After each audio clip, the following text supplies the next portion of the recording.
কি ব্যাপার, এত ইমার্জেন্সি আমাকে ডাকলে? তাও তো 20 মিনিট লেট। আরে রাখছো কেন? এই তো জাস্ট 20 মিনিট লেট হয়েছে। হুম। আচ্ছা বাবা, সরি, আর হবে না।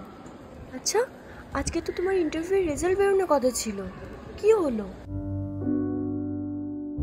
হয়নি।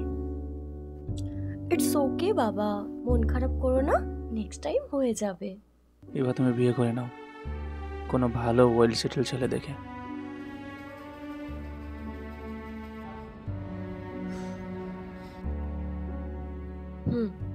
দেখো, আমি তো ভালো ছেলেকেই ভালোবাসি, আর বাকি থাকলো ওয়েল সেটেল, তো সেটা আমি তোমাকে বানিয়ে নেব আমার ভালোবাসা আর সাপোর্ট দিয়ে। আরে তুমি বুঝতে পারছো না, বাস্তবটা অনেক কঠিন। এই যতটা মুখে বলা সহজ, ততটা কাজে করা কঠিন। যখন আমাদের সম্পর্ক শুরু হয় তখন তো তোমার জব ছিল না, আর তখন তো তুমি এসব কথা ভাবোনি, তো এখন কেন ভাবছো?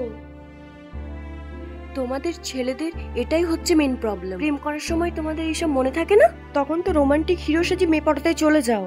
যেই মেয়েটা পটে যায়, বিয়ে করার টাইম আসে, তেমনি তোমাদের কেরিয়ারের কথা মনে পড়ে। আরে সেটা না, যতদিন তোমার সাথে কাটিয়েছি, বাস্তবতাকে কাছে থেকে বুঝতে শিখেছি। আর আমি চাই তুমি সুখে থাকো, যেটা আমার সাথে তুমি থাকতে পারবে না। আরে এত ভেবো না তো, যা হওয়ার হবে, দুজন মিলে গুছিয়ে নেব।